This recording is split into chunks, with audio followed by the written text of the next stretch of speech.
Gracias, Alipio, como siempre, muchas gracias por hacerme esta invitación y estar aquí con ustedes, ¿no?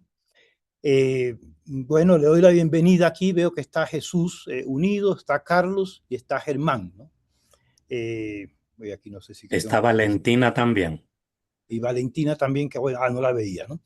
Gracias, ¿no? Por estar acá. Bueno, como ustedes saben, siempre tenemos estos encuentros, dos encuentros básicamente, uno que ya tuvimos hace un par de semanas atrás más o menos, ¿sí?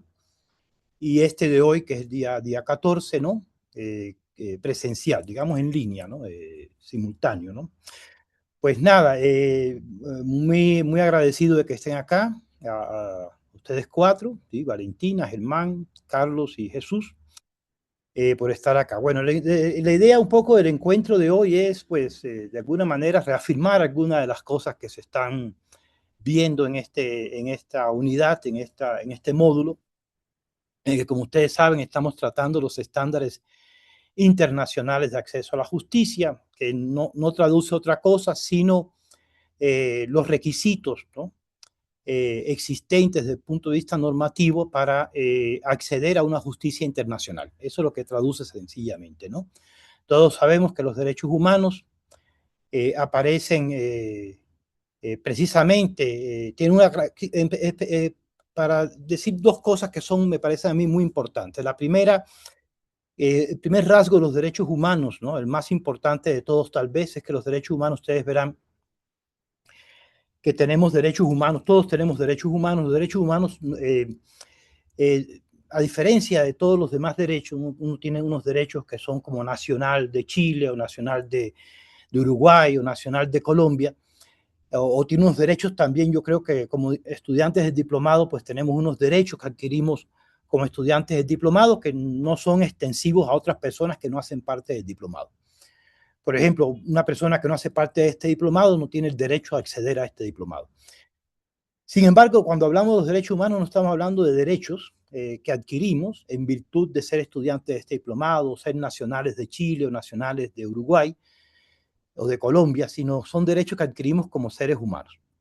Por lo tanto, el rasgo más importante de los derechos humanos es su universalidad. Yo pienso que ese elemento fundamental, y eso es algo nuevo, algo que no existe sino a partir de 1948 con la Declaración Universal de Derechos Humanos, aun cuando en la Carta de San Francisco de 1945 se mencionaron los derechos humanos se configuran en su esquema como derechos protegidos internacionalmente precisamente por ser universales, se configuran a partir de 1948 con la Declaración Universal de Derechos Humanos. Si bien, desde luego, como en toda realidad hay antecedentes que se pueden remontar a mucho tiempo atrás, el concepto, la idea que tenemos hoy de los derechos humanos se remonta básicamente en su integralidad a partir de 1948 con la Declaración Universal de Derechos Humanos. Ese es el primer elemento, su universalidad. Para mí es más importante. El segundo, muy importante, es que los derechos humanos no surgen sencillamente para, como se dice nominalmente, efectivamente surgen así para brindar una protección internacional a todos los seres humanos, sino también la idea de fondo. Yo creo que la idea más avanzada a la que apuntaba el discurso de los derechos humanos es a proveer, suministrar a todos los seres humanos unos mecanismos y unas normas que le permitieran, allí donde se violaran estos derechos, tener acceso a una justicia internacional. Por eso el tema segundo, el aspecto fundamental de los derechos humanos no es solamente reconocer derechos a todos los seres humanos, sería una cosa simplemente muy nominal reconocérselos, sino ir más allá de ese reconocimiento, que ese reconocimiento apunte a una protección efectiva y lo más eficaz posible de estos derechos que tiene cualquier persona en cualquier lugar del mundo, a tener acceso a una justicia internacional allí donde la justicia nacional fallara. Entonces yo creo que por eso este tema que se está tratando a lo largo de todo el diplomado a través de diferentes módulos. Ya ustedes tuvieron uno con los obstáculos, estamos viendo este con los estándares, van a ver otro con la exigibilidad de esos derechos, ¿no? Pues lo más importante es tener en cuenta esta idea básica, ¿no? que el punto final de los derechos humanos, el punto de llegada, la meta fundamental de los derechos humanos es que los seres humanos cuenten con mecanismos apropiados para el ejercicio de sus derechos, aún allí donde estos derechos sean conculcados, donde estos derechos sean violentados. Esta es la gran historia, esto no es un camino fácil, y de esto es lo que precisamente ha tratado este módulo, ¿no? Que es el de estándares internacionales, reconocer cuáles son esos mínimos, ¿no? Internacionales, esas normas internacionales, pues se llama estándares, no hay una excepción para todo el mundo, que deben cumplirse para poder acceder a una justicia internacional. Lo primero de todo es que hay un principio que es el principio de jurisdicción universal, ¿sí? De justicia en materia de derechos humanos. Y esto ha tenido un largo proceso, un proceso que no es un proceso sencillo.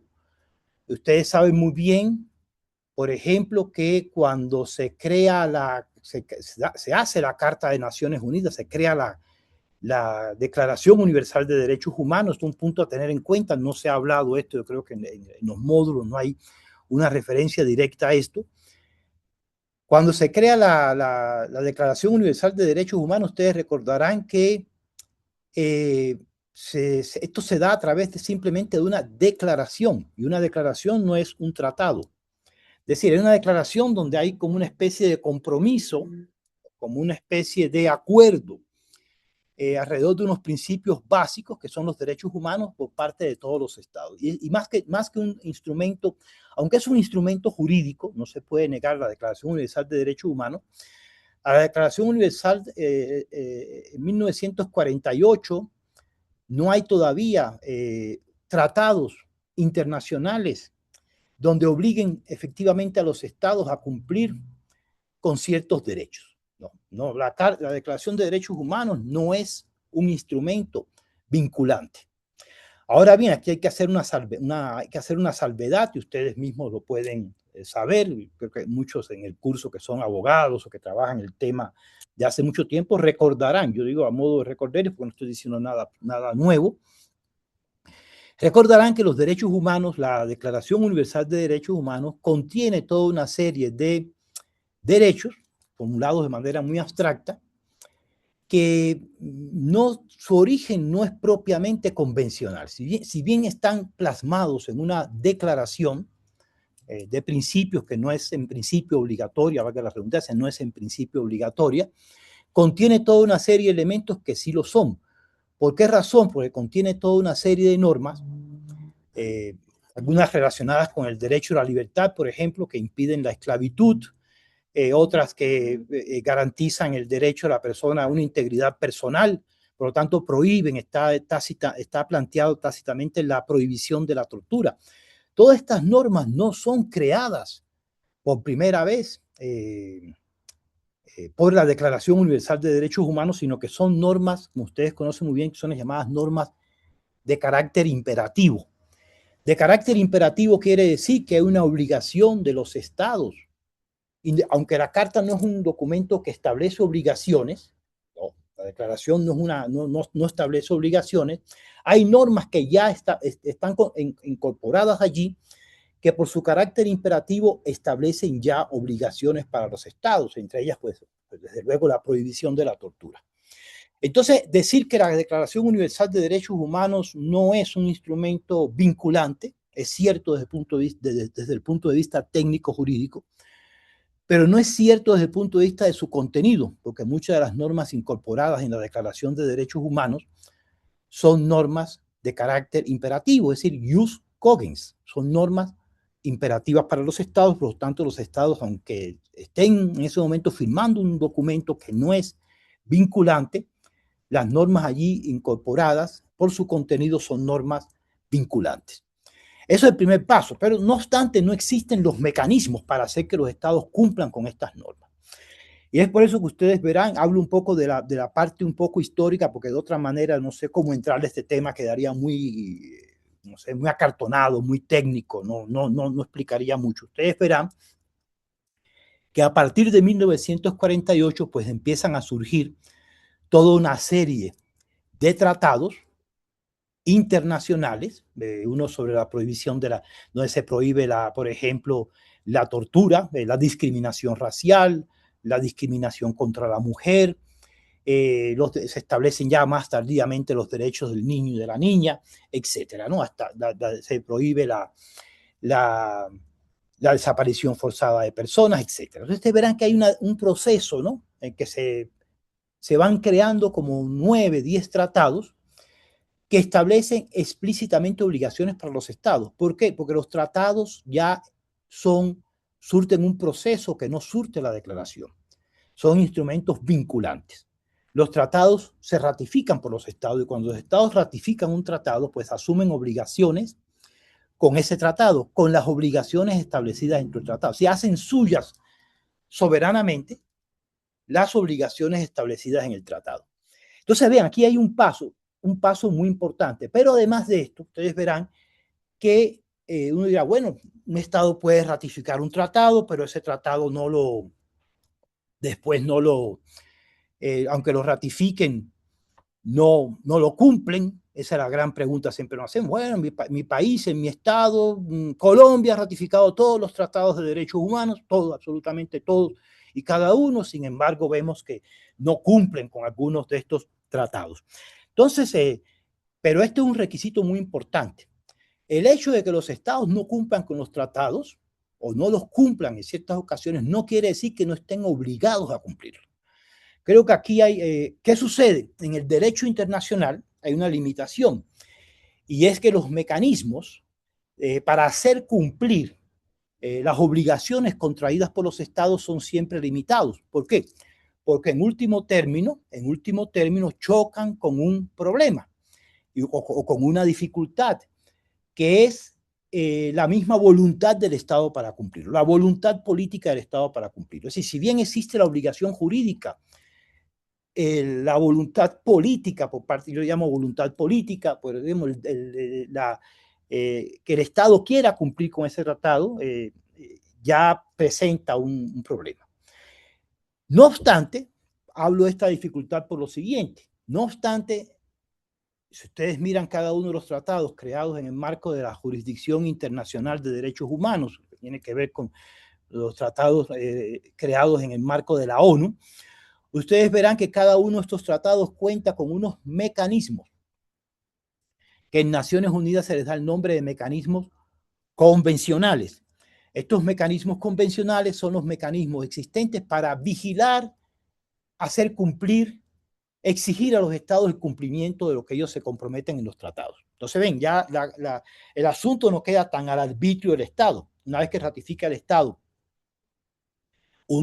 ratifica un tratado, pues también está en la medida del propio mecanismo, comprometiéndose con el cumplimiento de los mecanismos establecidos que admiten que hay unos comités de expertos que exigen informes periódicos, que pueden hacer visitas al país, que pueden nombrar relatores para asistir al país en determinados temas de derechos humanos y exigirle al Estado las obligaciones pactadas y comprometidas dentro del tratado. Es decir, que las obligaciones no quedan solamente al arbitrio del Estado, hay mecanismos convencionales en Naciones Unidas y estos son estándares internacionales también, ¿no? Obviamente, aquí ustedes dirán, bueno, ¿cómo entender justicia? Aquí la justicia no es una justicia total, porque ninguno de estos tratados de Naciones Unidas, ya voy al otro aspecto, ninguno de los tratados establecidos en los mecanismos convencionales de Naciones Unidas, estoy hablando de lo que se llama la jurisdicción internacional o más propiamente jurisdicción universal de los derechos humanos, ninguno de estos mecanismos es un tribunal. Son, como lo dice la palabra, son comités. Y los comités tienen una función muy parecida a la que tienen en nuestros países, por ejemplo, el Ministerio Público, ¿sí? Es decir, lo que llamamos el ombudsman, ¿no? Las defensorías del pueblo, etcétera, que pueden hacer recomendaciones a los estados, piden informes a los estados de acuerdo con estos mecanismos, vigilan el cumplimiento por parte de los estados, los tratados, llaman la atención a los estados, le hacen requerimientos a los estados, recomendaciones, pero no son jueces, no son tribunales. Pero ahí no queda la cosa. Vamos a ver qué paso más, qué otro paso se da importante para esto. Lo otro paso muy importante, vamos a verlo entonces ya en lo que son, no en la jurisdicción universal de derechos humanos, estamos hablando del sistema de Naciones Unidas, desarrollado a partir de 1948, perdón. Tenemos también contamos en el mundo, yo creo que ustedes lo saben también, pero digo esto como para poner algo en común, se cuentan también con lo que se llaman los sistemas de protección regional de los derechos humanos. Ustedes verán que en uno de los propósitos, hago un paréntesis pequeño aquí, ojalá no me desvíe demasiado, pero quiero mantener el hilo. Ustedes verán que el énfasis fundamental de este diplomado, no solo en el tema que estamos viendo nosotros, acceso a la justicia, sino también en otros modelos o propuestas que hay dentro de AUSJAL, el tema fundamental es conocer los mecanismos propios del sistema interamericano. Entonces, ese es el punto que quiero ir, ¿no? Paralelo al sistema universal de protección de derechos humanos, que cuenta con unos mecanismos convencionales a partir de unos tratados que obligan a los estados, pero que no llegan a tener un instrumento judicial, ¿sí?, que obligue de manera más fuerte a los estados a cumplir con lo que ellos se comprometieron. El sistema, los tres sistemas regionales existentes son el sistema en su orden de aparición, son el sistema europeo de protección de derechos humanos, el sistema interamericano, el nuestro, de protección de derechos humanos, surgido en el año también, apareció en 1948, incluso antes del sistema, con una declaración. Pero como la declaración no genera, como le decía a ustedes, obligaciones precisas, fuertes, no vinculan de manera fuerte jurídicamente a los estados a cumplir con lo que allí se dice, pues entonces no se considera, por eso el primero, porque no es hasta sino el año 1969, creo que ustedes lo saben también, que surge, había una declaración americana, la hay, de los derechos y deberes del hombre, se llama así, de 1948, incluso anterior a la Universal de la ONU, que fue en diciembre de 1948. En el sistema interamericano, aunque se da una declaración de derechos muy similar a la universal, antes de que se diera a nivel mundial en París, que se firmara en París, la universal que conocemos todo de 1948.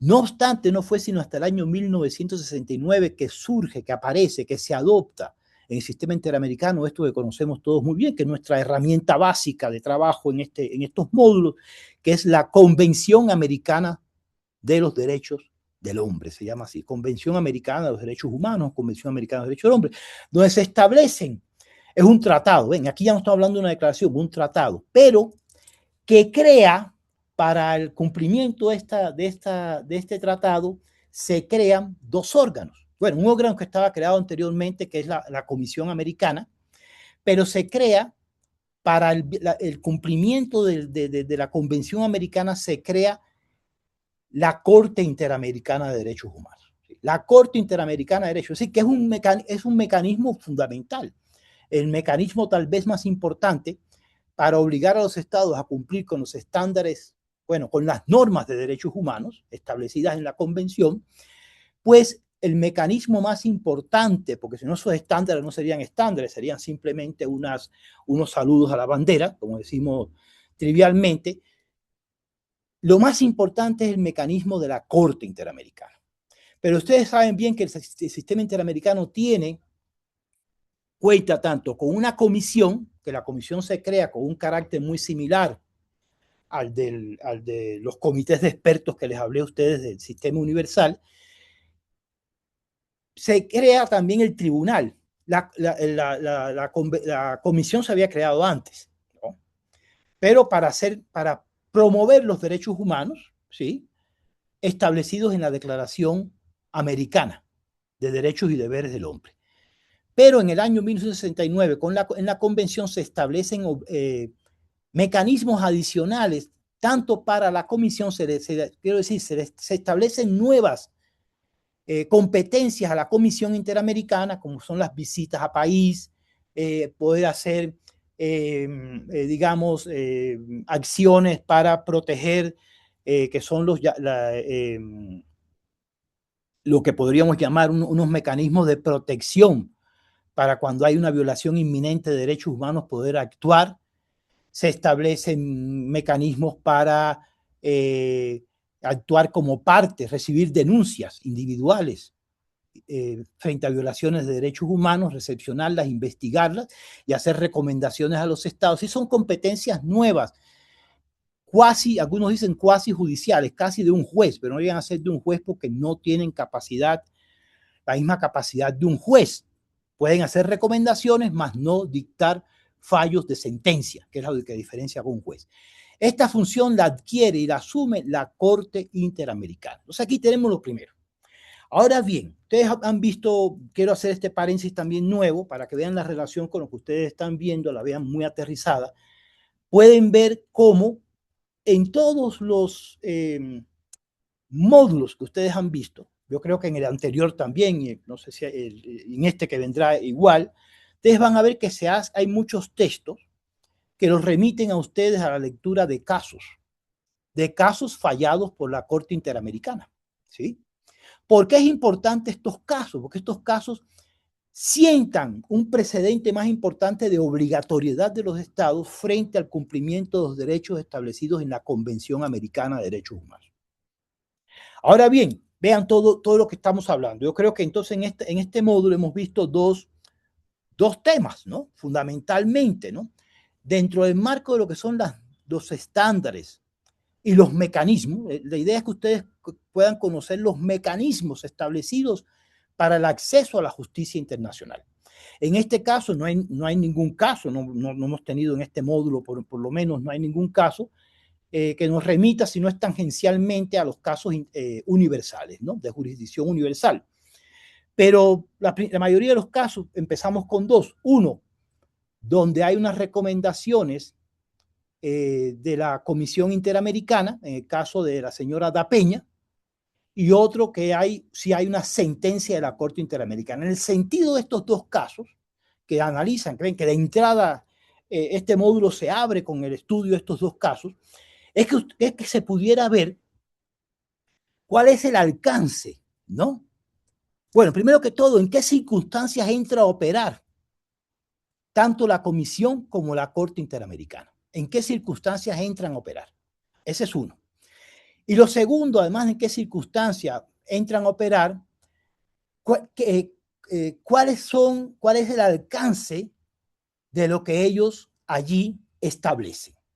Y cómo efectivamente generan un precedente muy importante para que violaciones como las que se dan en los dos casos donde la justicia nacional falla, ellos entran a actuar. En el caso de María Da Peña, un caso también de abuso de género. En el caso de campos algodoneros en México, pues también lo que es un fenómeno que cada vez se ha insistido más en nuestro continente, que es el caso de los feminicidios, ¿no? El feminicidio. Entonces, vean, ustedes aquí ven que hay. Ahora, ¿qué es necesario? Y aquí entramos con un primer elemento muy importante en el conocimiento de los estándares. El primero de todos es reconocer que la justicia internacional no está para reemplazar a los estados. Sí, la justicia internacional no está para reemplazar al Estado chileno. La justicia internacional, es decir, cuando digo la justicia internacional, vamos a decir la justicia interamericana, ni la Comisión Interamericana ni la Corte Interamericana son órganos del sistema interamericano que existen para reemplazar a los estados, sino que existen para hacer que los estados cumplan con los estándares y las normas de derechos humanos a las cuales ellos se han comprometido, con las cuales se han comprometido. Ese es el punto central que hay que entender. Entonces, muchas veces cuando uno ve problemas en sus países, aquí en Colombia somos muy dados a eso, cada vez que hay un primer problema o hay una primera situación de violación de derechos humanos, obviamente nos conmueve y decimos, hay que acudir a la justicia internacional, hay que denunciar esto. Sí, hay mecanismos de denuncia, pero uno no puede saltarse el mecanismo nacional. Y yo creo que todos somos muy conscientes que la justicia internacional, en este caso la justicia interamericana, poco más limitada con los alcances que tiene la Comisión Interamericana, que no es un órgano solo cuasi judicial, no es jurisdiccional. Pero la Corte, con toda la plenitud de sus competencias, que ya ha sido un mecanismo plenamente judicial, solamente pueden entrar a actuar allí donde se muestre o se evidencie que el Estado no pudo, no hay condiciones en el Estado para hacer, no hubo condiciones para cumplir con los derechos humanos, para hacer justicia, o no quiso, no hay voluntad política del Estado. Pero ¿cómo se prueba esto?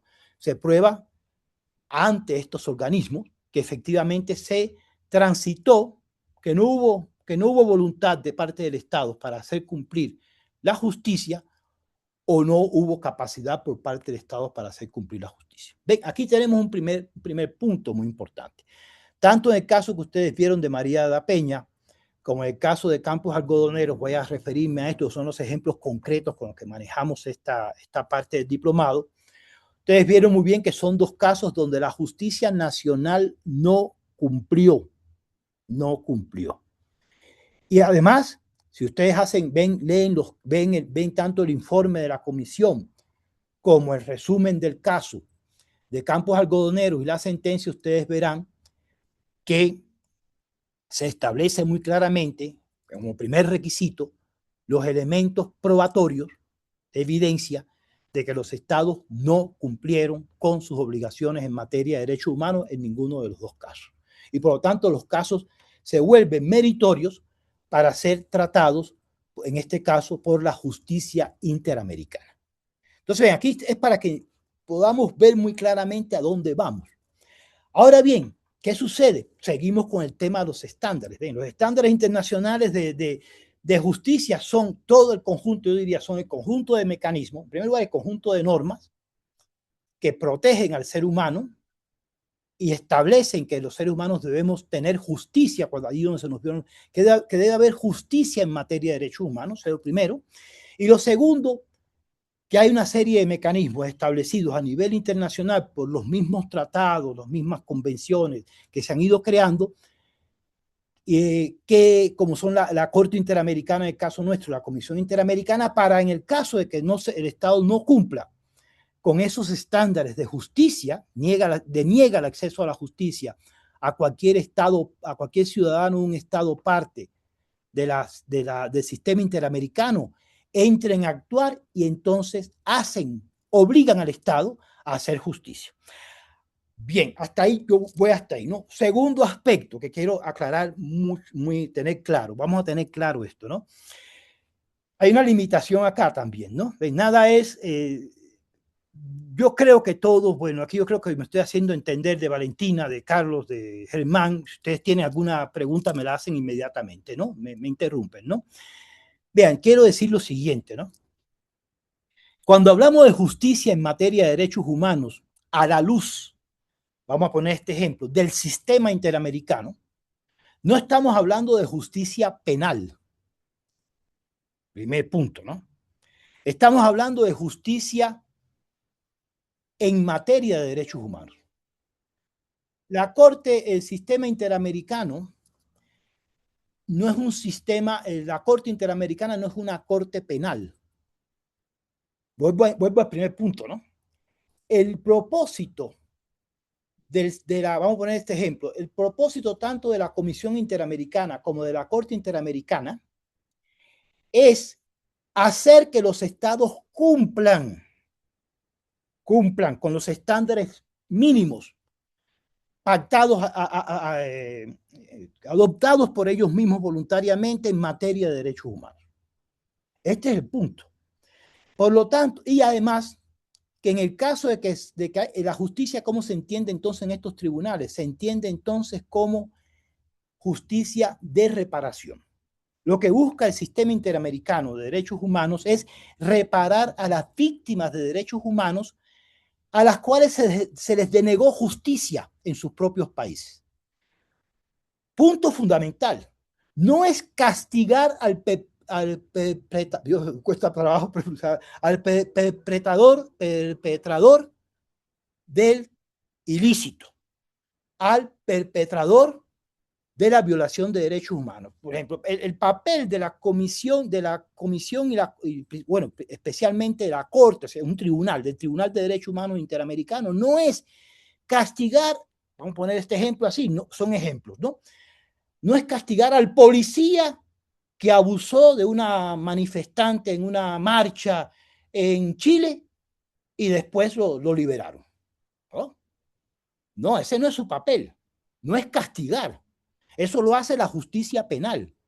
Lo que hace es cuando llega un caso de no cumplimiento de la justicia, de no acceso a la justicia, de denegación de la justicia en materia de derechos humanos ante la Corte, y la Corte lo admite el caso, la Corte y después falla, el fallo va orientado, uno, a la reparación de la víctima, a que el Estado repare a la víctima.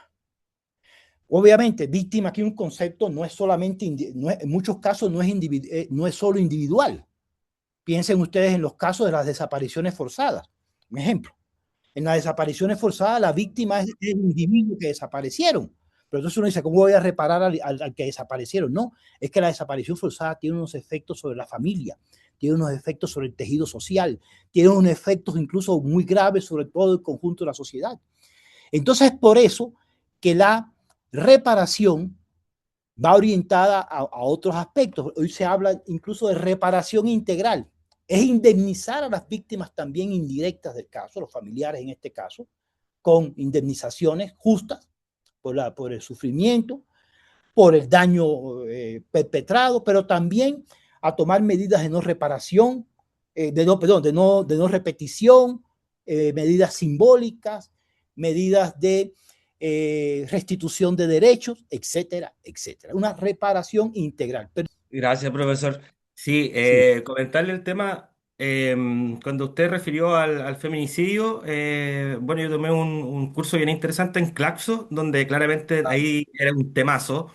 Y sí, claro, lo que dice usted también conlleva mucho a estas obligaciones del Estado a partir de la debida diligencia que tienen que hacer respecto o las observaciones o resultados, ¿no es cierto?, de las cortes.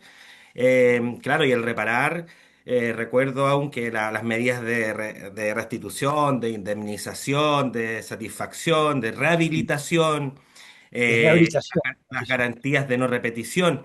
Me llama la atención también, bueno, en todos estos temas de derechos humanos, ¿no es cierto?, el tema preventivo también, donde hay medidas de correcto. carácter político, administrativo, Sí, que están ahí sobre la mesa, pero yo creo que lo que está en boga, porque claro, eso queda en el papel, como no es jurídico netamente tal y no es vinculante en sí, yo creo que el desafío, y hago más que nada una reflexión, profesor, el tema de no ligarnos siempre a los sancionatorios, sino que nos da el espacio para dimensionar, para investigar todas estas tutelas del derecho que tienen que llevar los países a cabo respecto a estas materias. ¿Ah?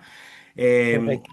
En este caso, en el tema de género, que es algo fundamental, que igual fue como, está en medio de esta declaración también, porque está ahora ya un poco más en boga. Pero claro, la tutela del derecho de las mujeres a una vida libre de violencia, de resarcer a las víctimas, evitar la impunidad, porque de cierta forma, y como bien usted decía, hay muchos casos que son individuales, pero también hay colectivos. Hay casos que yo creo que, bueno, usted tiene bastante experiencia, pero hay muchos casos en México respecto de los estereotipos Correcto. de Correcto. mujeres, donde ha ido a la Corte Interamericana de Derechos Humanos respecto de grupos de mujeres víctimas de violencia sexual, donde el estereotipo, cierto, en el caso de México, el mismo aparato estatal refirió y dijo por estereotipo, bueno, casi ustedes tienen la culpa. Entonces ahí es donde, ¿no es cierto?, la Corte va a integrar estas prevenciones o los sancionatorios muchas veces y la reparación, pero aquí nos queda, yo creo, como le decía, como reflexión, el tema de poder dimensionar el tema de las tutelas. Ese era mi comentario y quería hacer una consulta respecto de su primera parte. Sí, sí. Quería consultar respecto a la diferencia o cómo, o el contraste, digamos, respecto de las convenciones y lo que son los pactos. Por ejemplo, el Pacto Internacional de Derechos Civiles y Políticos, ¿dónde tiene cabida para ir como, digamos, hasta dónde puede escalar la persona en pacto y la diferencia de estos con las convenciones? Eso, profesor, Ujú. gracias. A ti, gracias, Germán. Muy interesante tu comentario, valiosísimo. Yo creo que yo lo integraría totalmente a lo que yo hubiese querido decir. Y a veces uno no lo dice, ¿no? Porque se va enrollando en una línea, pero yo integraría todo lo que tú acabas de decir. Creo que es muy importante, valioso para todos nosotros, ¿no? Yo lo integro plenamente digo yo, a esta conversación que tengo con ustedes hoy, ¿no? Pero bueno, tu pregunta es bien interesante.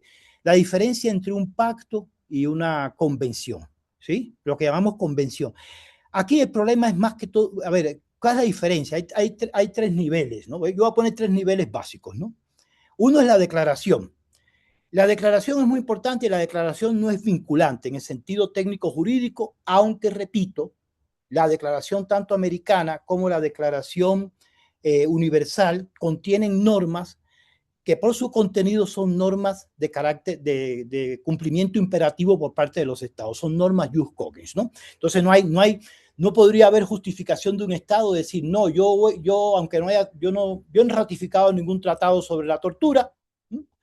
Pero entonces yo puedo torturar en mi país. No, no puede decir eso porque la Declaración Universal nos incluye a todos y ahí está la no tortura y por lo tanto él está obligado a no torturar y por lo tanto puede ser sentenciado, juzgado por no cumplir con ese estándar, ¿no? Ojo con eso, ¿no? Y porque son crímenes y que están establecidos, su prohibición está establecida por la costumbre internacional, ¿no? Derivan de la costumbre internacional. Hay unas normas que no están escritas, no están en tratados, pero que derivan de la costumbre es fuente de derecho. Bueno, digo esto brevemente al principio, ¿no? Lo segundo, vamos a lo otro. Entonces, ¿cuáles son los tratados? Los tratados es el mecanismo establecido en el orden internacional para que los estados asuman obligaciones a la luz de una jurisdicción internacional, ¿no?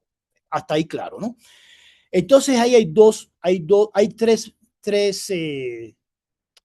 ¿cómo decirlo? Tres tipos, vamos a decir, tres formas, ¿no? Uno son los pactos, tres tipos de tratados, ¿no? Un tipo de tratado son los pactos, donde tú muy bien dijiste, está el Pacto Internacional de Derechos Civiles y Políticos y el Pacto Internacional de Derechos Económicos, Sociales y Culturales. Un pacto es una convención también, es lo que aquí hemos llamado convención, es un tratado. Por lo tanto, el pacto es obligatorio. Todo Estado que ha ratificado esos pactos, cualquiera de esos dos pactos, está obligado a cumplir con la integridad del pacto. No puede. ¿Y qué sucede con los pactos, estos que hablaba yo, internacionales, en el esquema de la ONU? Estos pactos no cuentan con un tribunal. Estos pactos cuentan solo con el mecanismo los mecanismos, tienen un comité de Derechos Humanos de Naciones Unidas, Comité de Derechos Humanos de Naciones Unidas, realmente su verdadero nombre es Comité de Derechos, Comité del Pacto Internacional de Derechos Civiles y Políticos. Ese es su verdadero nombre. Y el Comité Internacional de Derechos Económicos, Sociales y Culturales es el comité encargado de que se cumplan, hacer a los estados cumplir con las obligaciones establecidas en ese pacto. Ahora bien, ¿qué sucede? Lo sabes tú, lo sé yo, lo sabe también, yo creo que todos los compañeros acá y la compañera Valentina también, sabemos perfectamente que muchas veces un tratado como los pactos no es suficiente para tratar aspectos muy específicos de violaciones de derechos humanos. Por ejemplo, aunque uno puede decir en el Pacto Internacional de Derechos Civiles y Políticos, uno supondría que ahí está incluida la protección de la igualdad de la mujer, ¿no? No es tan cierto, porque los estados se van a escudar en que dicen, no, igualdad, ¿cómo yo interpreto igualdad? Entonces, hizo necesario crear una convención. ¿A qué se le llama técnicamente convención? Convención, a diferencia de un pacto, incluye todo un conjunto de derechos civiles y políticos, derechos económicos, sociales y culturales, pero todos son obligatorios una vez que uno ratifica el tratado. Una convención es un tratado que profundiza en aspectos especiales, importantísimos de un derecho. En el caso de la Convención Internacional contra la discriminación de la mujer, ¿sí? De la ONU, ¿no? Del marco de la ONU, pues ahí se profundiza en el aspecto de la igualdad de la mujer frente al hombre, que no haya discriminación. Profesor, ¿Cómo es? Sí, perdón, sí, eh, Germán. para ir en la misma línea, por ejemplo, en las convenciones igual existen observaciones. ¿Esas observaciones se integran y tienen la misma calidad o son observaciones, digamos, como aparte? Las observaciones las hacen los comités, ¿sí? Ya, pero Los esas observaciones comités, universales se integran a la convención en sí, como que igual pueden ser. se, se, ajá, se integran a la interpretación y aplicación de la convención. Ya, Me perfecto. explico ahí, ¿no? Sí, es como una especie, vamos a poner entre comillas, no exactamente Germán, pero uno podría decir que es como una jurisprudencia. Todo Estado tiene que tomar en cuenta esas observaciones al momento de generar una política pública en su país respecto a un derecho. Cuando se presenta un caso nuevo, no puede omitir las observaciones porque las observaciones ya han añadido algo nuevo a la interpretación. Son una especie de doctrina, es como una especie de doctrina y jurisprudencia que todos los estados tienen. Efectivamente, se integra al contenido no taxativo, pero sí interpretativo de las normas contenidas en el tratado. No sé si me logro explicar ahí, ¿no?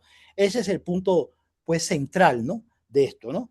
Hay una mano levantada ahí de Carlos, ¿no? Sí, Sí. sí, Carlos, sí, perdona, sí. Hola, Carlos, profe. adelante. ¿Cómo estás, Carlos? Muy bien, profe. Gracias por esa excelente disertación que ha tenido. Muy buena. Bueno, yo soy Carlos Rodríguez, soy de aquí de Venezuela. Uh -huh. Mire, yo le quería hacer una pregunta, bueno, porque es pertinente. Venezuela, por ejemplo, usted comentaba, y bueno, así se ha entendido, eso es así, la prohibición de la tortura es una norma de ius cogen, y Sí, de eso estamos claros. En el caso de Venezuela, Venezuela no es parte de los instrumentos internacionales de materia de derechos humanos que penalizan o que exigen la responsabilidad internacional del Estado en este sentido. ¿Cómo se pudiera entonces en ese caso, para exigir la responsabilidad internacional del Estado por hechos de tortura, tomando en cuenta que no es parte del tratado internacional que regula esta materia? ¿Cómo se pudiera hacer ahí, cómo se pudiera articular, no sé cómo decirlo, en ese sentido para demandar esa responsabilidad del Estado, tomando en cuenta que, bueno, no pudiéramos decir, alegar el incumplimiento del tratado porque no es parte, ¿no? Pero entonces, qué estrategia se pudiera aplicar en un caso como ese, profe? mira, gracias, Carlos. Muy buena tu pregunta. Tu pregunta es una pregunta enorme, ¿no? Yo empecé diciendo acá y voy a seguir profundizando en esa idea si me alcanza el tiempo, ¿no? Si el tiempo me lo permite. Pero quiero decir que los derechos humanos son un paso de avance muy importante y todos estos sistemas universales interamericanos son pasos grandísimos de avance frente a la justicia internacional en materia de derechos humanos, como puede ser la tortura o la desaparición o las detenciones arbitrarias, ¿no? Cuando detienen a alguien en la calle sencillamente porque políticamente no me simpatiza y no me lo llevo sin ninguna solución arbitrariamente, ¿no? Son un gran paso de avance porque antes ocurría eso en todos los lugares del mundo. Sí, quiero que tengamos eso claro, ¿no? No se vivía en un mundo perfecto. La prueba de ello es que los derechos humanos se hacen internacionales después de una Segunda Guerra Mundial donde hubo un genocidio, ¿no? Un genocidio bárbaro, donde se llevaban a la gente precisamente por ser de una etnia o una religión diferente a los judíos, ¿no? O se, o se asesinaba en la calle a todo opositor político, ¿no? Y además se agredía a cualquier país sin que hubiese mediase ni siquiera una justificación.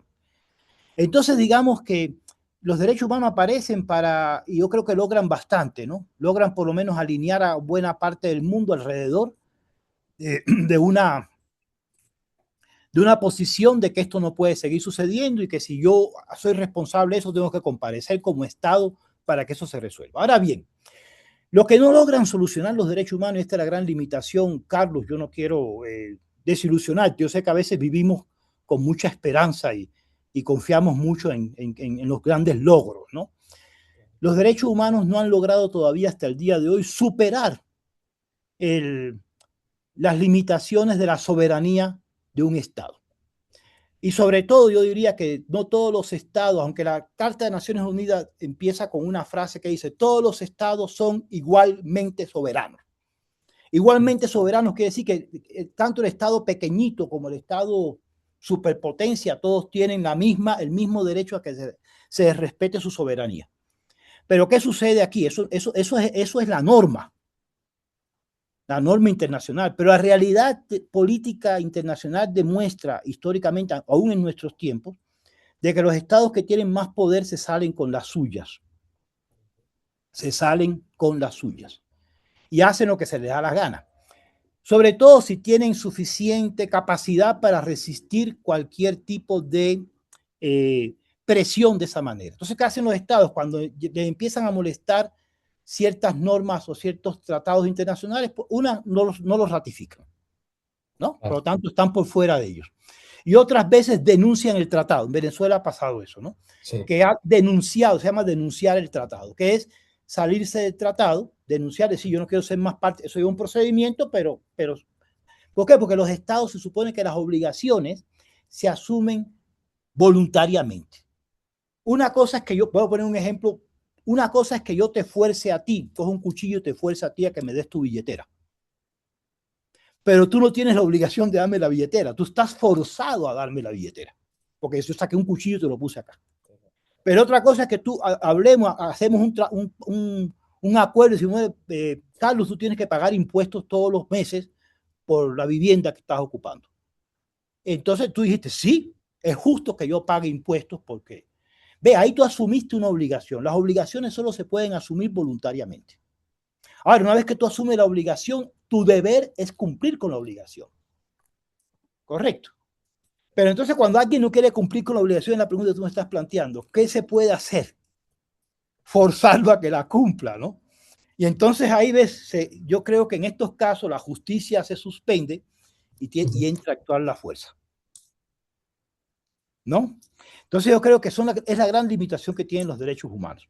Por ejemplo, el caso de Venezuela es trágico, es duro, ahora también todo lo que está pasando sigue siendo muy complicado, desde el punto de vista político supremamente complicado. Pero te digo que otros ejemplos que también están ante nuestros ojos y son graves. Por ejemplo, ¿cómo así que en Israel coge a los palestinos? Está cometiendo un genocidio. Entonces, bueno, vamos a poner que tuvieron un ataque terrorista de Hamas, pero los niños, las mujeres que están matando allá, esas son terroristas. Un bebé de 7 meses de nacido es un terrorista. Y sin embargo ocurre eso y nadie toma medidas contra Israel, ¿no? Entonces, te digo todo esto porque todo esto muestra los límites del derecho frente al poder. Obviamente, yo te vuelvo a insistir, yo soy una persona optimista. Optimista no ingenuo, ¿no? No como el optimista de allá de Cándido de Voltaire, ¿no? El Cándido de Voltaire, ¿no? Yo soy optimista en el sentido de que creo que las cosas han avanzado más. Hoy día estamos en un momento muy oscuro de retrocesos, ¿no? De retrocesos, francos retrocesos, ¿no? Muchos ejemplos duros, ¿no? Por ejemplo, ¿cómo así que Estados Unidos dice que Irán va a construir una bomba nuclear no sé en cuántos años? Entonces, antes de que eso ocurra, yo los bombardeo. Y el primer bombardeo que hago es, aunque estoy criticando a Irán porque digo que en Irán hay opresión de la mujer, lo primero que bombardeo es un colegio de niñas con 260 y pico de niñas allá. Entonces, ¿quién es el feminicida ahí? ¿Irán o Estados Unidos cuando bombardea? Entonces son preguntas que nos tenemos que hacer porque nos sacan de lo jurídico a lo político. No quiere decir que estemos desencantados de lo jurídico. Tenemos que creer, porque es la única herramienta que tenemos. El derecho dicen siempre que es aquella arma que se creó para defender a los que no tenemos poder. Y si no existiera el derecho, ahí sí no tenemos nada. Pero no quiere decir que el derecho sea tan poderoso que siempre se pueda imponer sobre el poder. Bueno, yo dejo ahí la respuesta. No sé si satisfago tu pregunta, Carlos. Yo siento también como parte de la humanidad, yo creo que también esos los derechos humanos nos sensibilizan frente al otro y la otra. Nos sensibilizan, sí, nos hacen sentir. Si no tuviéramos derechos humanos, no sentiríamos el problema por el que puedes pasar tú, no lo sentiría como mío. Y de pronto Germán no sentiría tu problema como de él también, ¿no? ¿Sí? Los derechos humanos nos hacen sentir un poco más de cerca el dolor del otro y la otra.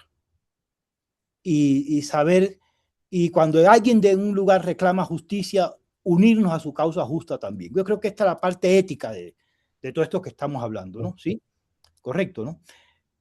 Ahí está, ¿no? Sí, Sí. No sé, no, gracias, profe. sí, no, a ti muchas gracias, Carlos, por la pregunta. Germán, no sé si yo respondí tu pregunta completa, porque pero bueno, estos dos mecanismos, los pactos y las convenciones son tan tratados. Ahora, ¿qué sucede? Las convenciones que están, los tratados que existen, mira, el equivalente del Pacto Internacional de Derechos Civiles y Políticos para el sistema interamericano es la Convención Americana. Y el equivalente del Pacto Internacional de Derechos Económicos, Sociales y Culturales, ustedes lo saben muy bien, es el Protocolo de San Salvador, que es la otra figura que existe. Existe una figura también de tratados, que son los tratados complementarios, que se llaman protocolos, pero son tan obligatorios como lo son una convención o un pacto. Bueno, ese es un Profe, poquito el esquema. Eso es muy esquemático, Germán, ¿no? Súper esquemático, ya, ¿no? Pero los perfecto. nombres que le ponen a veces a la gente son muy diferentes, ¿no? Ya, en ¿No? este caso, profesor, entonces, por ejemplo, ¿las reglas de Brasilia también caberían dentro de todo esto o sería No, otra eso no es. categorización? Cuando te refieres a las reglas de Brasil, ¿a qué te refieres? Al estándar internacional que salió el 2008 con las 100 reglas sobre el acceso a la justicia de personas en condición de No, vulnerabilidad. eso no es un tratado, eso no es un tratado. A Ya, ver, no confundirlo.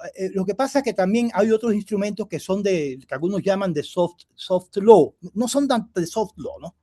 Soft law es decir, derecho blando, ¿no? Es decir, derechos fuertes son los tratados y la costumbre, vamos a ponerlo así, ¿no? Pero entonces lo que llama algunos el derecho blando son toda una serie de instrumentos que no tienen ese carácter jurídico fuerte, vinculante, pero que en muchos casos son reglas, son manuales, son reglas de interpretación, algunas sí, no sé, en el año, en los 60, me falla la memoria, pero ustedes saben, en los años 60 hubo una convención internacional, vamos a poner mundial, que es la Convención de Viena sobre la interpretación de los tratados. Mira, había tanta discusión sobre qué es interpretar un tratado, cómo aplicarlo, qué es obligatorio y qué no es, que tuvieron que sacar un tratado obligatorio, sí, como un tratado, ¿no? Que todo el que lo ratificaba, entonces tenía que entender el derecho y las normas internacionales. Eso es muy importante.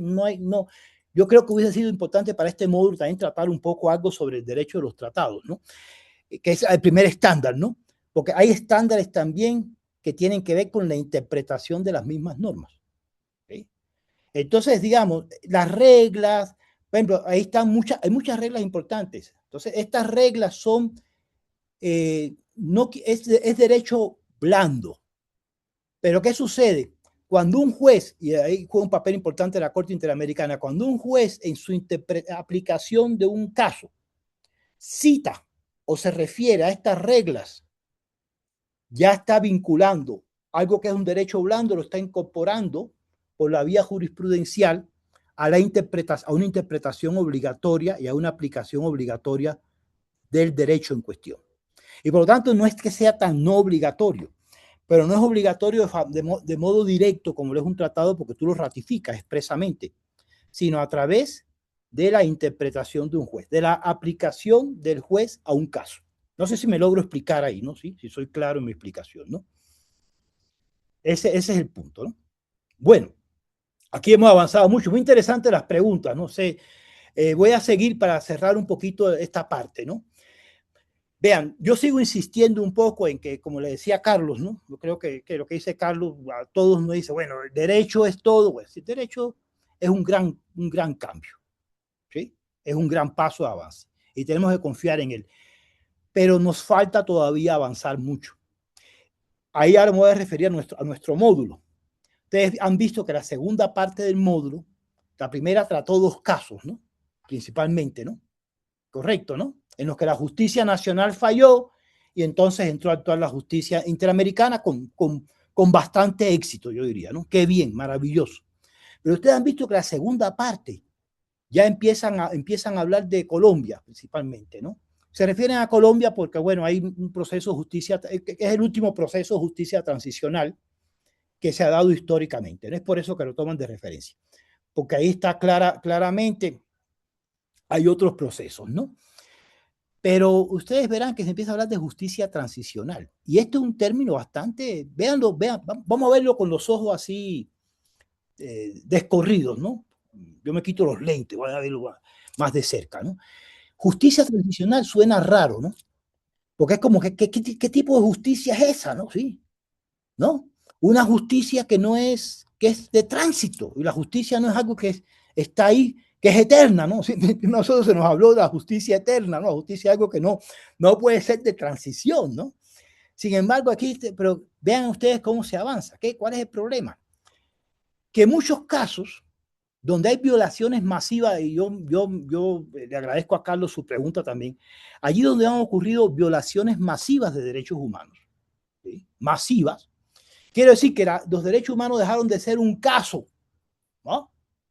O dejó de ser 100 casos o 200 casos, sino que durante 10 años o 15 años se violaron sistemáticamente y no se podía hacer nada. ¿Y cuáles son esos dos casos ejemplares donde hay violaciones de derechos humanos día por día, momento por momento, durante un largo periodo de tiempo? Son los momentos donde hay dictaduras militares, generalmente donde hay dictaduras, ¿sí? Donde no hay democracia, porque se silencia al pueblo y se lo obliga, ¿no? Y se viola, se suprimen todas las libertades, etcétera. Todos sabemos esas historias. O también cuando hay conflictos armados. Hay conflictos armados, hombre, ahí, ¿qué justicia puede haber si la justicia que reina es la de la bala? Entonces, y además hay grupos con poder y todos empiezan a involucrarse en violaciones de derechos humanos. En Colombia el caso es que había hasta 3 actores. El Estado, porque el ejército cometió muchísimas violaciones de derechos humanos, propiamente, porque es el Estado que puede, pero también el paramilitarismo y también la guerrilla. Entonces, cuando pasan 50 años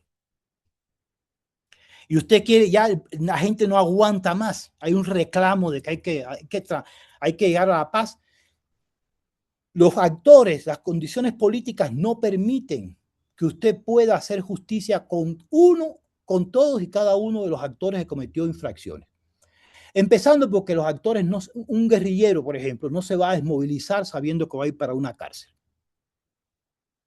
Un paramilitar no se va a entregar, no va a dejar las armas sabiendo que lo van a juzgar y lo van a meter 30 años de acuerdo con la justicia. Y un comandante, un capitán, teniente del ejército que cometió violaciones de derechos humanos, no va a estar, como es un actor que tiene cierta influencia política, no va a permitir que haya una negociación en la que él sea juzgado y llevado a cumplir cárcel a perpetuidad. Y lo mismo pasó en dictaduras, en Argentina, en Chile, en los conflictos armados ocurridos en Centroamérica, en El Salvador, Guatemala y Colombia, ¿no? Vamos a poner ese ejemplo, ¿no? También otros escenarios, ¿no? Perú también hubo algo similar. Bueno, el punto es el siguiente, ojo, compañeros, ¿no? Que en esos contextos donde hay un reclamo nacional y se dan las condiciones para hacer una transición hacia la democracia, hacia la paz, el único camino que existe es la negociación. Entonces aquí viene una cosa bien complicada, ¿no? La pregunta es cómo entrar a negociar la justicia. Esa es la pregunta que me hacía Alipio al comienzo, ¿no? Los estándares de la justicia, ¿no? ¿Cuáles son los estándares de la justicia? La justicia se puede, vea, hay un primer estándar y la justicia será que se puede negociar con ella. La justicia será que se puede, ¿sí? Yo maté 10 personas, pero, ojo, yo voy a confesar mis crímenes, pero no me toquen, ¿no? ¿Será que eso es justo? Yo planteo el problema primero, ¿no? Porque este es un problema que todavía está presente. Y desafortunadamente los estados y los países nos vemos abocados, y las poblaciones, las sociedades, nos vemos abocados a pasar la página trágica de una dictadura o la página trágica de una guerra y queremos paz, pero eso tiene también un precio en materia de justicia. Y entonces este nuevo tema genera una gran problemática, como por eso se llama justicia transicional. No justicia como tal, sino una justicia de transición, una justicia que posibilite, sí, que sin violentarla totalmente la justicia, sin pasarle por encima, sin pisotear la justicia, se pueda llegar a un acuerdo político que posibilite que haya algo de justicia, porque si no hay nada de justicia, al día siguiente se reactiva el conflicto nuevamente. Al otro día tenemos de nuevo otra dictadura de otro cuño y al día siguiente tenemos otro conflicto armado. Entonces hay que transitarla. Y transitarla significa hacer concesiones acá. Entonces, la justicia transicional, que el otro tema ustedes ven ahí, tienen acá, ¿qué ha pasado con la justicia transicional? Que en la justicia transicional es un proceso también histórico. Si ustedes buscan el concepto, en uno de los textos está, en uno de los textos que ustedes tienen complementarios al estudio de caso 3, me pareció muy interesante, ¿no? Porque en ese texto, no recuerdo el nombre, el listado son como 7 títulos, pero en todo caso ahí se habla mucho de esta justicia, de cuál es el papel, por ejemplo, de la verdad, por qué en unos casos hay que reemplazar, por qué no se puede, por ejemplo, castigar a todo el mundo. No se puede. ¿A quiénes castigar? Entonces hay otro punto fundamental, que hay un concepto, perdonen, en el texto hay un concepto de justicia transicional que dice justicia transicional no es un modelo único, justicia transicional son un conjunto de experiencias históricamente dadas que responden a determinados contextos y que permiten transitar, ya bien sea de una dictadura a una democracia o de un régimen de guerra a una paz durable. No hay un esquema único, pero no obstante hay una serie de elementos que ya se van haciendo comunes. Bueno, pero lo interesante de esta definición es que aunque no hay una experiencia única de justicia transicional, el hecho de que hayan ocurrido estos elementos, estas experiencias hayan ocurrido históricamente en diferentes contextos, pues permite que las experiencias posteriores, como la de Colombia, no puedan cometer los errores de las experiencias anteriores. Ojo eso, ¿no? Si ustedes miran, por ejemplo, una experiencia de justicia transicional que se cita es Nuremberg o Tokio. El Tribunal de Nuremberg. El Tribunal de Nuremberg efectivamente se pudo hacer justicia penal. Coger a los criminales nazis más importantes, no a todos, a los más importantes, porque tampoco no hay recursos para juzgar a todos los criminales, es otro problema. La justicia también se hace con plata, se hace con recursos. Un proceso judicial, ¿cuánto cuesta? Inclusive hasta pensemos en el castigo mismo, cuánto cuesta una cárcel, ¿no? Mucha gente, por ejemplo, yo veo mucha gente fascinada con el modelo Bukele, ¿no? En Colombia, ¿no? Fascinados con Bukele, ¿no? Que Bukele que hacer nuevas cárceles. Ven acá, yo a veces pienso y le digo a mis estudiantes, ¿no? En las clases, ven acá, ¿tú crees que es muy bueno tener muchas cárceles? ¿Quién está pagando? Voy a pensarlo desde un punto de vista pragmático. ¿Quién paga la cárcel? ¿Quién paga la comida del preso? Los 3 golpes que tiene que dar de comida al día. Le paga la salud. ¿Tú sabes lo que es tener a un montón de gente presos? ¿Quién está pagando todo eso? Lo estás pagando tú. Entonces, ojo, en Nuremberg hay que juzgar a los grandes criminales, ¿sí? Y eso fue un proceso de justicia penal, en el cual se inspiró 1998 el Estatuto de la Corte Penal Internacional. Es decir, que tenemos justicia penal por temas de derechos humanos mundial a partir de 1998, pero entrada en vigor 2002. Quiere decir que realmente tenemos justicia penal internacional estable, permanente, con un tribunal permanente a partir del año 2002. Antes no había eso, habían tribunales ad hoc creados para juzgar un caso específico. Ruanda, Yugoslavia, Nuremberg, ya les dije, ¿no? Los tribunales mixtos en Sierra Leona y Liberia, ¿no? Pero no más. Ojo, vean el alcance de la justicia acá, cómo el alcance de la justicia no es tan grande. Esto es lo primero que hay que entender cuando hablamos de los estándares. Cómo el camino de los estándares es un camino todavía por lograr, ¿sí? Es un camino. No es algo que está ahí ya, preparado, ¿no? Entonces, ojo esto, ¿no? Es muy importante entonces este tema, ¿no? ¿Por qué toco este tema? Porque aquí está en nuestro módulo y es llamándonos la atención que también en esto se ha avanzado. En no lograr una justicia perfecta, Pero qué mejor justicia muchas veces el texto del profesor Rodrigo Primni, que está un texto viejo. Yo a veces digo, bueno, estamos todavía con un texto del año 2006.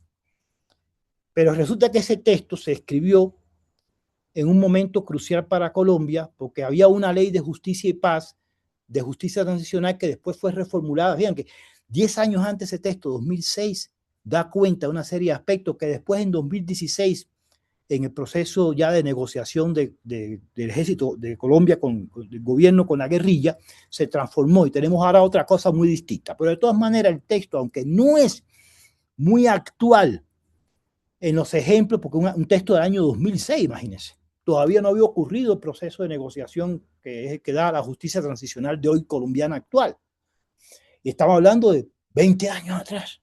Pero no obstante, los parámetros que establece ahí, el análisis que hace el profesor Rodrigo Primi es supremamente valioso, porque nos muestra a nosotros diferentes modelos de cómo muchas veces la justicia pierde y en dónde gana más, pero en ninguna gana completo. Yo los invitaría, bueno, yo quiero decir esto, yo los invito a que lean este texto, ¿no? Porque aunque el caso que ustedes tienen al final del, como entrega final, yo no sé, bueno, hay dos opciones. Hay una opción A, que yo aprovecho incluso para agradecerle a la compañera que, bueno, ahora se me... Camila Fernanda, no creo que no está aquí ahora, ¿no? Pero Camila hizo una intervención, ¿no? Pero bueno, no hay nadie trabajó hasta ahora el caso del mapa conceptual. Me parece bien, porque el mapa me parece más a mí particularmente me parece más interesante el caso. Cuando uno coge un caso y mira, porque creo que el caso reúne tanto los estándares como el tema del feminicidio, de los casos primeros, pero también hace unas preguntas muy interesantes alrededor de la reparación, que es el tema un poco que toca. Una justicia transicional tiene que reparar. Y sobre todo tiene que reparar algo muy complicado, que es reparar a la sociedad en su conjunto.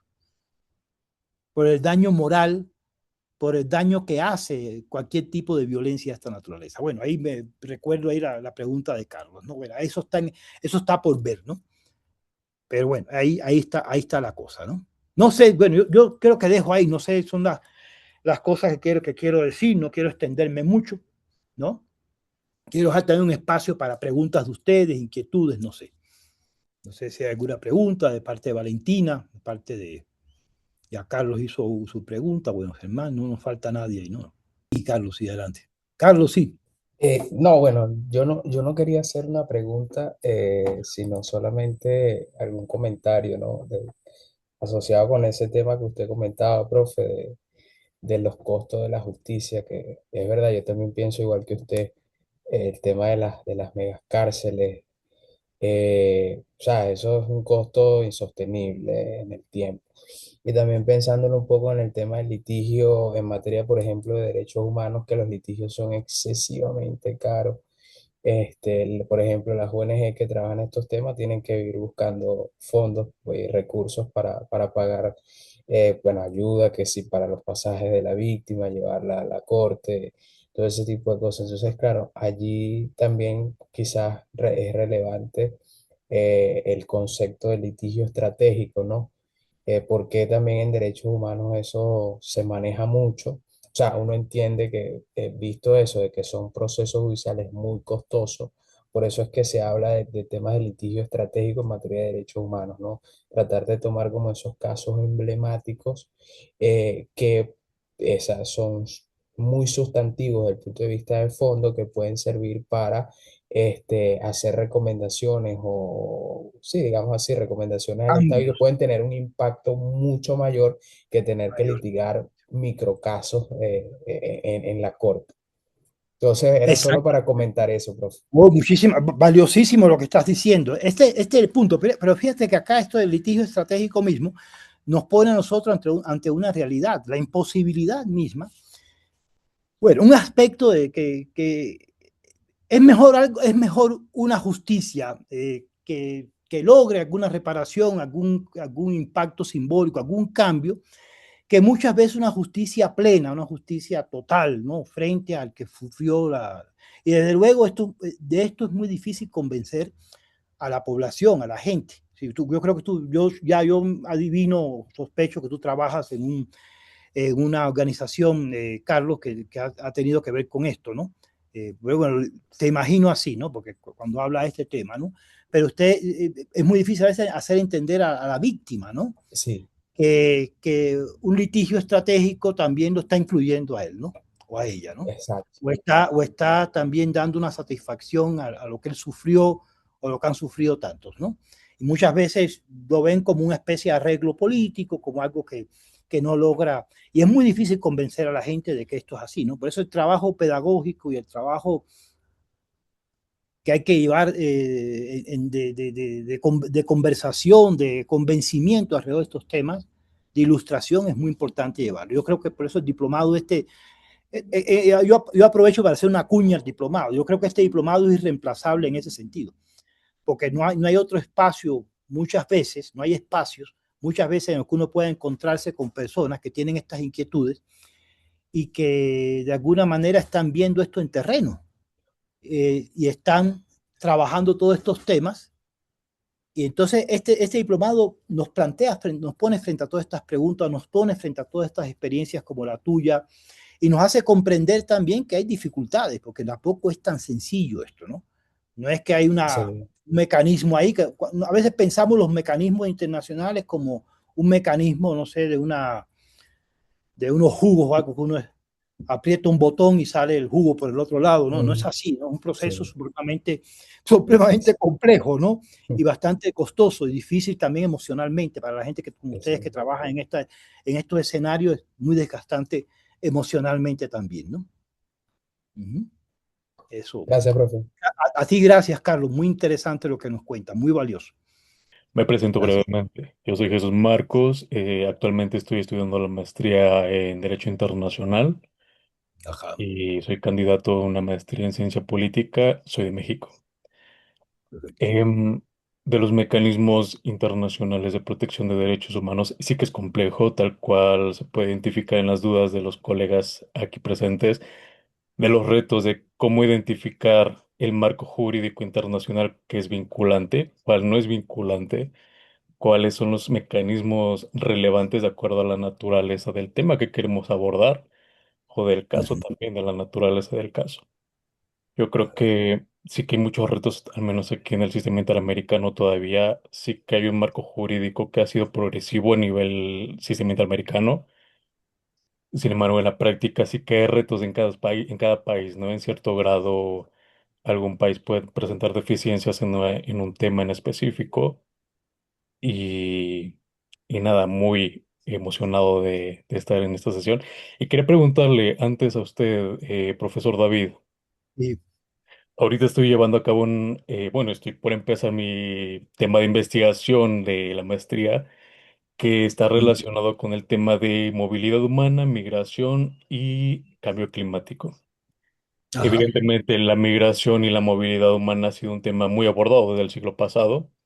Sí. Incluso el marco jurídico internacional interamericano, pues tenemos tratados internacionales que incluyen las categorías del refugio, asilo, Ujú, ujú, ujú. pero pues usualmente ha sido dirigido a personas que huyen por razón de seguridad, ¿no? Que son Ujú. perseguidas políticamente Totalmente, sí. o que corren riesgo en el país de donde son originarios y por eso pueden acudir a estos mecanismos.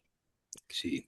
El tema aquí con donde se pretende incluir el cambio climático, los efectos del cambio climático, se vuelve más complejo.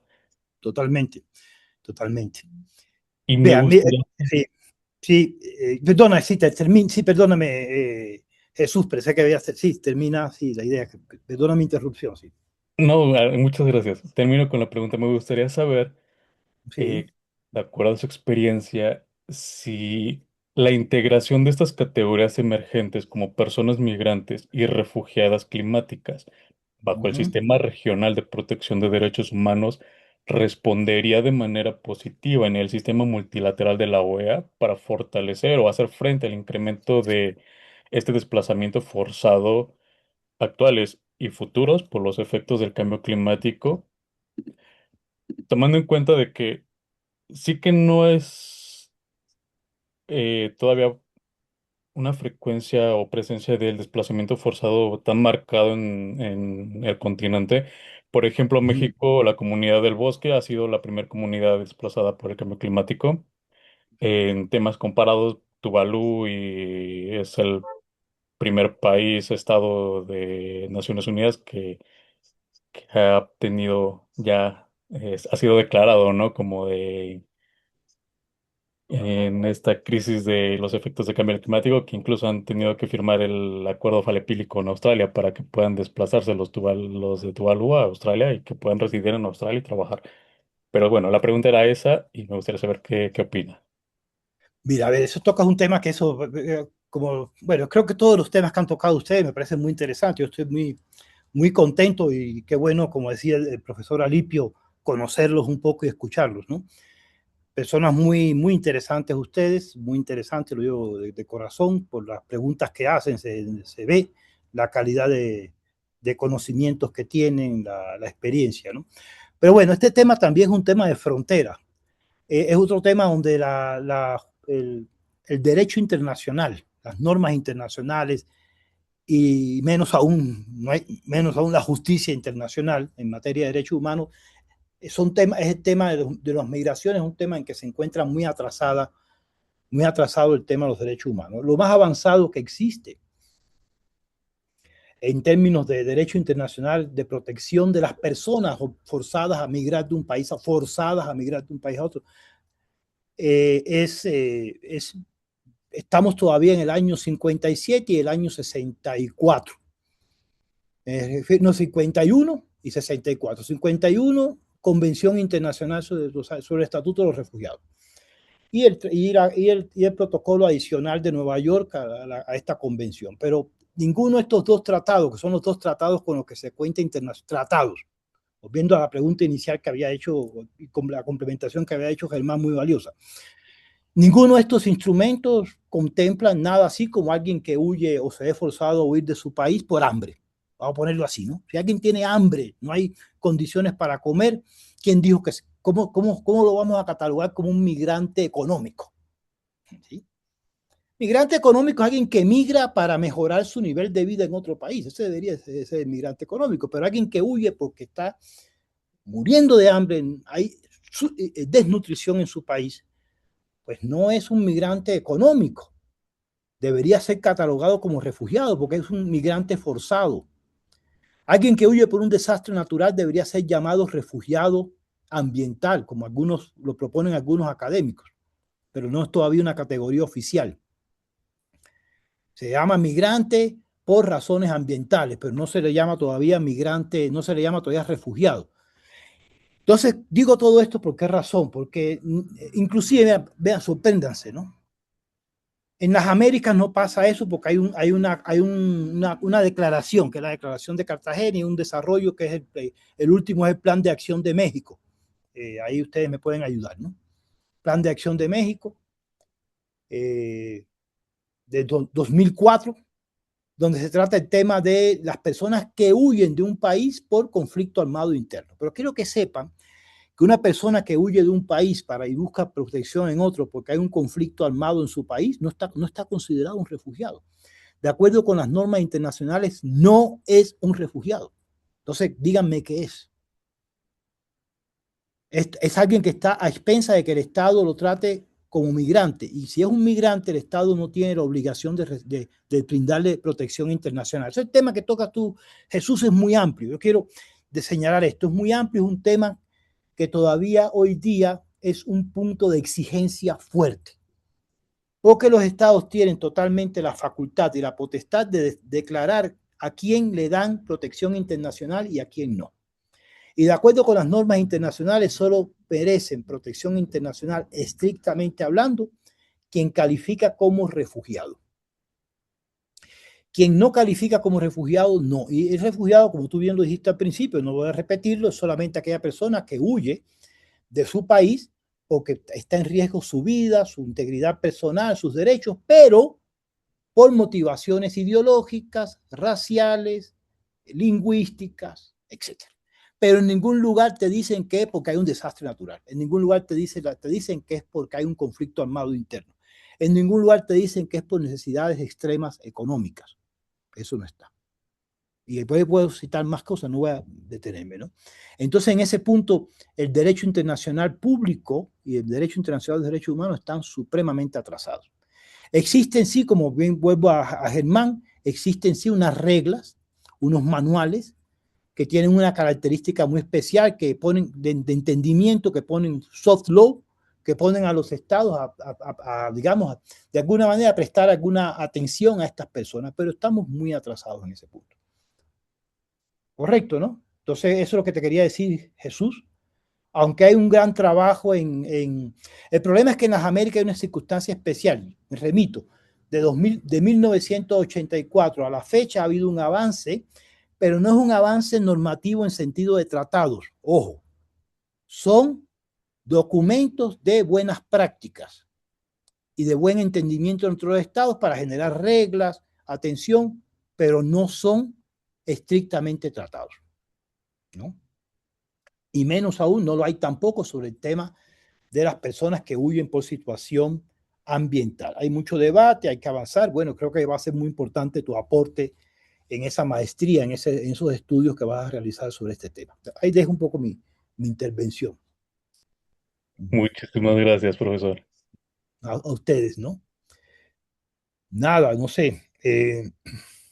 No sé, yo diría que, bueno, creo que algunas personas, según entiendo por el chat y eso, han tenido dificultades de conexión un poco para hablar y eso, ¿no? Caso Valentina, no sé si el Hola, caso... buenas noches. Ah, no, ahí está Valentina, Valentina está... Sí, Perdón, sí. no, solo como decirle que la verdad, porque parece que esta es la última clase que tenemos con usted, profesor, ¿o no? Sí, La próxima sí. módulo.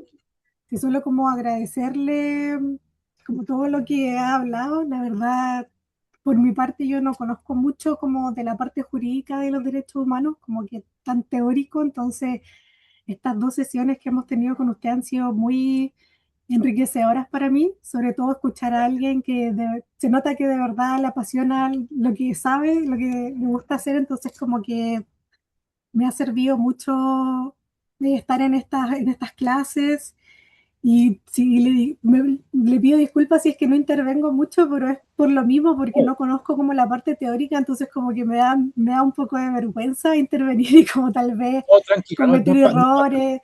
Entonces como que estoy recibiendo toda la información y de verdad me he quedado con mucho, sobre todo como para enfrentar lo que se viene, como usted mismo decía, que hay como que había un retroceso en cuanto a los derechos, entonces considero que este diplomado a mí personalmente me va a servir mucho como para enfrentar a esas personas que a veces como que te dicen, pero ¿por qué? ¿Por qué? Entonces como que tener también como esta parte más teórica que respalda, lo encuentro, no sé, para mí esto es como invaluable. Así que muchas gracias, le quiero agradecer y eso. A ti gracias, Valentina, a ti muchísimas gracias, ¿no? Para mí muy cordiales tus palabras, me llenan de mucha satisfacción escucharte, ¿no? Muchísimas gracias. Bueno, y también agradecer una vez más, bueno, a Carlos por sus valiosísimas intervenciones, a nuestro amigo, a Jesús, bueno, a Germán también, que fue el primero en hablar, muy valiosas todas las inquietudes que han planteado, pero también los aportes, han hecho aportes muy interesantes al módulo, por eso me agrada. Yo creo que es invaluable estos encuentros presenciales, yo creo que aportan algo que no se ve en la página, ¿no? La página a veces uno se encuentra con el silencio ahí, el vacío, pero estas intervenciones de ustedes de verdad me llenan de mucha alegría, ¿no? Y de mucha satisfacción. Espero tener un contacto ya en estos tiempos que quedan más frecuente con todos ustedes a través ya del chat o de lo que hay, de las herramientas que hay disponibles en el aula, ¿no? Nada, muchísimas gracias y les deseo lo mejor de esta vida, ¿no? Un fuerte abrazo y con mucho cariño los espero en el aula, ¿no? Muchas gracias a todos. Muy buenas noches. Un fuerte abrazo. Buenas noches, que estén bien. Dios, feliz. Mucha suerte, Gracias. hermano. Suerte a todos. Muchas gracias. Un fuerte abrazo. Chao, que estén bien. Gracias. Hasta luego.